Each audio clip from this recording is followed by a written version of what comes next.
What's going on, everybody? Welcome to another video. This is going to be a different little video, I guess you could say. I've been getting a lot of requests for cycling footage, more cycling tips, what bike to buy, what bike not to buy, more ride footage, just everything in general. Obviously, I do also have subscribers on my channel that ride bikes too, not ones that just come to my videos just to watch me eat a lot of food. I'm only kidding, of course. That being said, I wanted to create a little series called The Ride Today. A lot of insight in regards to cycling, just what goes on with it. It's so fascinating to me, so I really look forward to talking about it more, and I really hope you guys enjoy the series. So here is the first video.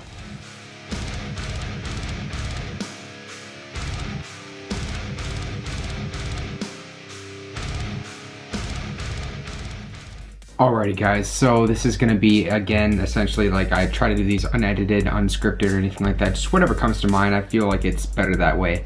But you guys will see my ride from today. Did some riding around, some cruising on my lunch break at work, so it was pretty cool to get out in the sun again. The first thing I really want to talk about, guys, is regards to climbing.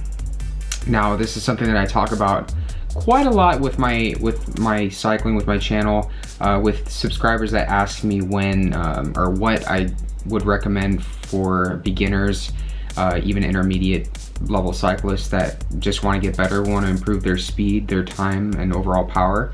And I just feel like climbing is so underrated for the vast majority of people that ride bikes and want to get better, that want to progress. And so anytime anybody asks me, hey, what would you recommend? I say, find a hill, find a steep hill, and go up, go down, go up, and go down. And do that, time yourself, and try to progress, try to get better. Apart from that, really the other way to get better in riding and in climbing is just to have a bike that's equipped for it. I always like to recommend, if you can get a carbon bike, it's great. If you can get an aluminum bike with a carbon fork, that's gonna help out a lot. Yes, I did slightly run a red light here. Oh well. Yeah, don't ever do that. Don't ever do that. Anyways, guys. So yeah, that being said, make sure that you have a bike that's equipped, something that's not too low end if you can. I mean, obviously we all have our first bike that's not going to be a full-on carbon race bike, but don't limit yourself at first. But yeah, if you want to get better in riding in general, you got to find hills, climb up them, regardless of where you are. I mean, there's going to be hills, so make sure that you continuously try to get better at climbing. The second thing I really wanted to talk about, and this is going to be actually in regards to everybody, even non-cyclists that are watching this channel, watching my channel, watching my videos, is your caloric demands as a cyclist or an endurance athlete. A lot of people start out in cycling for the wrong reasons, start out running for the wrong reasons, swimming, all these sports, thinking it's going to burn massive amounts of calories. They can eat all the food they want, and they'll download the apps, they'll get the Fitbits, they'll do everything that they want to do, and at first they get into it for the caloric needs. And I have a lot of subscribers that tell me, Eric, you made me get my first bike, I see how much food you eat and everything like that, and I'm gonna do the same thing. And that's really the wrong reason, guys. I mean, at the end of the day, your caloric demands for, I'm talking just for the average person, aren't gonna be as high as you think they are. In order for you to accurately gauge how many calories you need when you do these types of activities, like, you really need to actually have devices like hooked up to you to actually know how many calories you're expending. A lot of people in cycling, for example, will get power meters. I use my power meter for training purposes. Granted, it's a great tool for those cyclists that want to actually see how many calories they're burning. That is ideally the real way to know how many calories you're expending on the bike, how much power you're putting down on the pedals at all times. Mine's installed in my crank arm, so one of the more accurate ways to gauge it. But I mean, a lot of people again get like Fitbits, they get heart rate monitors, a lot of other stuff. In cycling, there's an app called Strava, and also Garmin has an app too, but it's all estimated calories burned. And so, for example, you know, get done with a 30-40 mile ride and say, hey, Strava will spit out this number at you and say, hey, you burned 750, 800 calories. It's all done via GPS.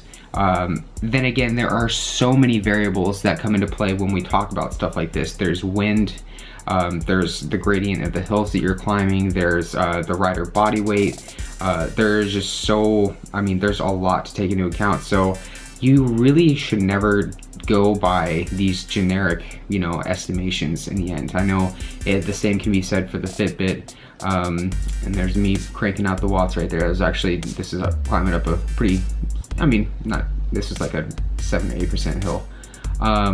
But see, right then and there, where I just showed you guys, that's telling me how many watts I'm actually putting out at that time. You know, there's just a lot that goes into it, guys. So I mean, unless you're an athlete that really needs to watch stuff like this, don't worry about it. I mean, just estimate and move on from that. I mean, if you are looking to lose weight, I always recommend to obviously underestimate your caloric expenditure, you know, during these times, during these activities. So that's kind of the, you know, kind of the way to do it. On another note too, I mean, it's in the grand scheme of things, you know, when we're talking about all this, I mean, it's really should just be done for fun, for enjoyment. As you guys can see right here, I mean, it's a beautiful day outside. Granted, this is probably like the worst cycling footage out there because I don't have a mount right now. I'm literally just filming all of this just with my hand on my Sony action cam, and that's attached to my brake lever. So shout out to the motorcycle guy that I should have tried to chase down. But yeah, this should all be done for fun, everybody. I mean, unless you're really competing in this, don't take it too seriously. It's all for fun. But yeah, I really want to do more of these. I just feel like it's, you know, it's something I really like doing.